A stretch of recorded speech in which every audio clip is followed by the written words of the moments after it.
निशान साथ है इतने के कुछ शुमार नहीं हमारे दीन का क़िस्सों पे मदार नहीं।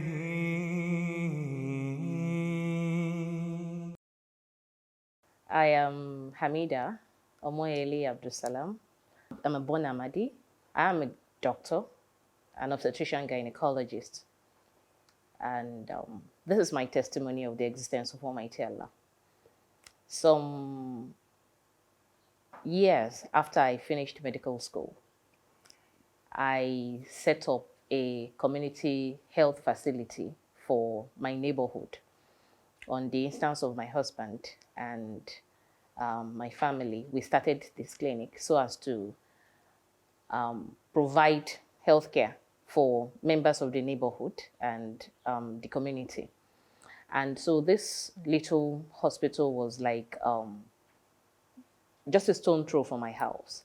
And what it was aimed to do is so as to be like a source of healthcare provision for our neighbors and for other members of the Jamaat. So occasionally we had to stay overnight in the hospital and take care of patients. And in one of such nights, I had a dream. And in that dream, I was asked to take care of a 5-year-old boy. And this boy was being taken care of in the dream, and a wrong injection was given to the boy. And so the boy was dead or died in the dream. And so there was panic. There was a lot of noise and wailing at that point. And so in the dream, I had this very specific instructions that was given to me, that do this, then do this, and then you do this. And so I followed those steps in that dream. It was like something commanding me to do this and do this and do this in sequence. And so I just followed those steps. They were very specific. Take this injection, take this fluid, take this. And so that was what I did. And in the dream, the boy was literally brought back to life in that dream. And so I was quite young in the medical profession, so I did not really understand why I had to do some certain things in that sequence. But I just promised myself I was going to read it up. And so I never got to read it up until some days later. I was in the clinic. I was taking care of some other patients when this young boy was brought in unconscious. And the story was that the boy was convulsing before they brought him to the hospital. And so the first thing was to try to control the convulsions and then handle the fever. The boy's temperature was very high. So, and there were certain drugs that were earmarked for that. So I wasn't even thinking of the dream I had prior to then. And, you know, just the normal thing that would do for febrile convulsions. That was what I just trying to control the fever and then take care of the commonest cause of febrile convulsion, which in the tropics is malaria fever. And so a certain injection was meant for each of those two things that I wanted to do. But the route for administration of those two injections, they were completely different. One was supposed to go into the muzzle, the other was supposed to go into the vein. And so that was what was supposed to be done. So in the whole, panic and, running around trying to get things done, the injections were switched. And it's something that is quite, let me say, common for it to happen.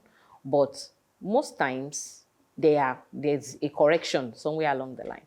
But in this particular situation, that correction was not made on time.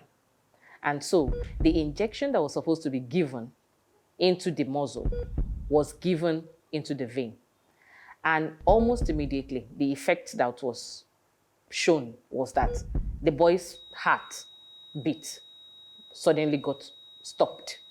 And the boy, there was no heartbeat. The boy was, let me say, literally, in the layman's term, the boy was literally dead. So immediately, I started cardiopulmonary resuscitation, trying to resuscitate the boy. Okay, so chest compressions, giving breathing bursts and everything. And it was like I was at that point almost giving up. But I just, like in most panic cases, my mind went to Almighty Allah at that point that, Almighty Allah, you need to do something. Because in that setup, I was the one who set up the clinic. I am literally responsible for everything that happens in that setup. And so it was a scary situation for me. And then the mother already saw what was happening, was already outside the door, making a lot of noise, wailing, screaming. And I was really, really, really panicked and scared. But then I just had this, like, a reminder at that point telling me that you had been told about this situation. You had been shown this would happen, and you had been told what to do. So why are you panicking at that point? And so I just calmed down, and I remembered everything that was told me in the dream, the very specific steps that was told. Do this, and I did that. Do this, and I did that. Do this, start the fluid. Did this, do this. And I did those things. And even though I did not understand what exactly I was doing at that point and why I was doing it, I just had this faith that that was a message meant for this situation. Because I've had some other such situations in some certain patients that I've had prior. And it's always like a deja vu to me, like you had been told what to do, so just do it.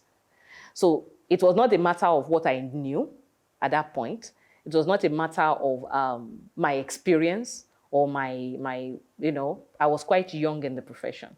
It was just having faith that what I heard in that dream was a direction from Almighty Allah. And that was what I did. So some few minutes later, while still doing the CPR, the boy, was noted to wake up. The pulse came back, the breathing came back. The boy was almost as if nothing happened. Okay. And I was sitting there in shock. Like, that was literally as if God came to rescue the situation for me at that point. A manifestation of Almighty Allah will come for you and will be there for you when you need him the most. So later on, the mother came in, and it was as if a miracle happened. The mother was, very joyous. I was still sitting there in shock. I was still wondering that, what just happened? Did that just happen? Did this boy literally have a cardiac arrest and was brought back without anything? Because I was almost helpless. I was the most, in quotes, learned at that point, but I was really clueless about what to do at that point. And so at several milestones in my life, I've had those things. Most of them are associated with my profession, okay? And it keeps, every time they happen, it keeps giving me this reassurance and this reconfirmation that Almighty Allah exists. And the more we seek him, the more we will actually experience him. And experiencing him is almost unique to every individual. Like, your situation, your circumstances determines how Almighty Allah relates with you. Okay. And I would always remember those events.